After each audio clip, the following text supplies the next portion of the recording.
This morning, former President Donald Trump is once again slamming the investigation into his hush money payments made to adult film star Stormy Daniels and two other people ahead of the 2016 election. In a series of posts on Truth Social, he accused Democrats of weaponizing law enforcement and urged Republicans to defund the FBI and the Justice Department. Yesterday, he pleaded not guilty to 34 felony charges in a Manhattan courtroom. And the former president remained defiant. In a speech at his Florida estate last night, he claimed he's a victim and targeted the prosecutor and the judge in the case. CBS News chief Washington correspondent Major Garrett was there and has more from West Palm Beach. Good morning. The atmosphere inside Mar-a-Lago was festive. It seems strange to say, but it was like an indictment party. Trump supporters were eager to rally to his defense, seeing him as a kind of persecuted political renegade up against the system. The energy and anticipation in the room were real, and then Trump spoke. And despite the history and stakes involved, the atmosphere inside the ornate ballroom felt oddly quiet as Trump read off a laundry list of all too familiar political and legal grievances.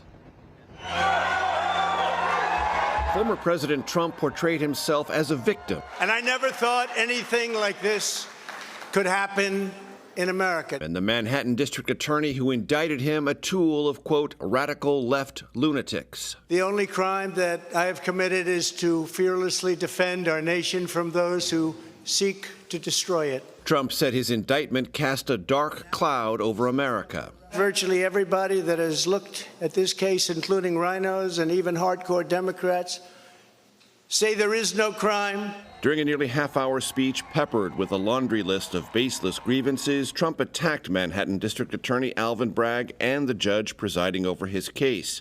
Trump's oldest sons posted articles pointing to the judge's daughters work with then-presidential candidate Kamala Harris's campaign. The criminal is the district attorney. I have a Trump-hating judge with a Trump-hating wife and family.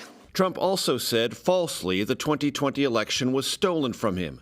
He characterized other ongoing investigations in Georgia and Washington as led by racists or Trump haters. Trump and the Republican Party he leads have suffered setbacks in 3 consecutive elections, a fact Trump tried to turn on its head. They can't beat us at the ballot box, so they try and beat us through the law. I'm here to protest.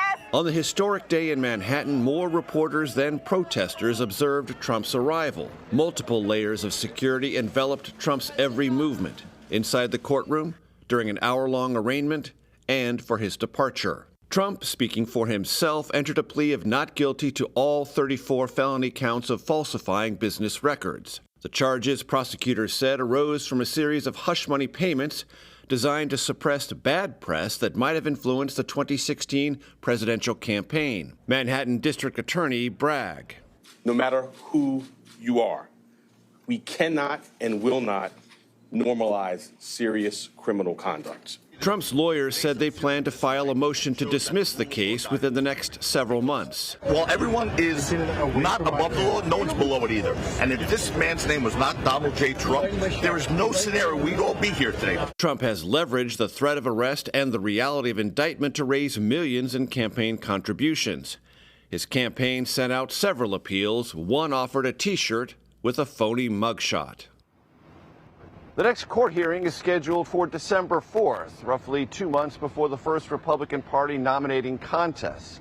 Trump campaign has said it raised more than $10 million just since the indictment. The former president's next public appearance could be as soon as next week, when he is scheduled to address the National Rifle Association convention in Indianapolis. Janelle and Vlad? Major, thanks so much. CBS News legal analyst Rikki Klieman is here in Studio 57 to chat more about this case. Rikki, thanks so much for being with us once again. You've had time to review this. I want to start with asking you how strong you think this case really is. The case is strong if it survives a motion to dismiss. And I hate to give you that lawyer type of answer, which is it depends, but it depends. What you have here is a very unique set of facts that will then apply to the law, and it will be recognized by a judge in the state of New York, or it won't. And what I mean by that is the indictment itself just simply sets out boilerplate, 34 counts, falsification of business records, tells us nothing beyond the date of a check or the date of a business record. But the statement of facts, which is filed in court, which is really meant to accompany the indictment, is 13 pages of facts. And what it does is it outlines in great detail an elaborate scheme that took place, according to the prosecutor, from the beginning of Trump's campaign for president all the way through to 2017, when Donald Trump becomes President Donald Trump. So the time is during the time he is looking to win this office. In order to make a misdemeanor falsification of business record become a felony under New York law, you have to wrap it around another crime where you show intent to conceal another crime. Right. So the question is, which other crime? Is it a state election violation? Is it a federal election violation? Is it a tax violation? That specific crime is not spelled out. So even the lawyers amongst us who comment on this case are still left with the fact of wondering, well, what did the grand jury vote on? Did they vote on a specific crime that Donald Trump allegedly tried to conceal? Or was it this general look at all three kinds of crimes? Because when Alvin Bragg, the prosecutor, explained it, he does talk about all three. So will the vagueness about this case that you're describing, or the unspecificity about it, help the defense strategy when it comes to that motion to dismiss potentially? Well, it might help the defense, but it might help the prosecution. What the defense is saying loud and clear, and they are not wavering from this, is that there is no crime here, that there was no tax deduction for monies that were paid to Michael Cohen. So we don't have a tax violation. That there was no federal election violation because this was personal funds, it wasn't campaign funds. Same thing with state election. So their whole thesis is, it doesn't matter if you gave me a statement of facts, there is no crime here. And so having these three kind of crimes out there, the defense can say, see, it's all too vague. So we don't even know what he specifically intended to conceal. Right. On the other side, it might help the prosecution, because the prosecution may say that it is all three and explain why in a motion to dismiss. What about how much or how little Trump is talking about this case publicly? Are there any risks to that? There's always a risk from a lawyer's point of view. Anything that a defendant says outside of an interrogation from the police, the FBI, the district attorney, anything that a defendant says can be used against him in a court of law. So if he starts, and continues since he started, to comment about the facts of the case, and in one of those moments that he is unguarded, he says something that might be a factor in this case in evidence, it's going to go into evidence. I also don't think it endears him to the heart and mind of the judge who is being personally attacked. Alvin Bragg expects to be attacked as the prosecutor. And Trump's legal team also apparently considering to move his case from Manhattan to Staten Island. Are there any grounds for that? How would that pan out? Well, who knows if they are ever going to file that motion.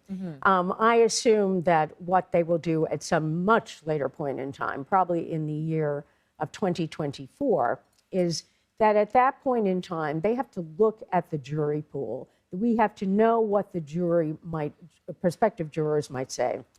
They are going to say that, the defense is going to say that Donald Trump cannot possibly get a fair trial in Manhattan. It is a Democratic voter bastion. People don't like Donald Trump. They've already made up their minds. And that they will move not only for a change of venue to somewhere else, wherever that somewhere may be. Staten Island would be a lovely choice for the defense because there are more conservative and Republican voters in Staten Island. But you don't get to pick your borough. It could go anywhere. I mean, if it's going to be changed in terms of venue, maybe it goes up to Albany, maybe it goes to Buffalo. We don't know. But one of the problems is this a motion for change of venue, meaning you've already lost the motion to dismiss? Or is it a motion to dismiss for prejudicial pretrial publicity? I mean, is there a place in America, but particularly, is there a place in New York where Donald Trump can get a fair trial? That will be the argument of the defense. Okay, this can go so many different ways. Lots to follow here. Rikki, thanks so much for your time and perspective. We appreciate this. I appreciate being here. Okay, we'll chat again soon.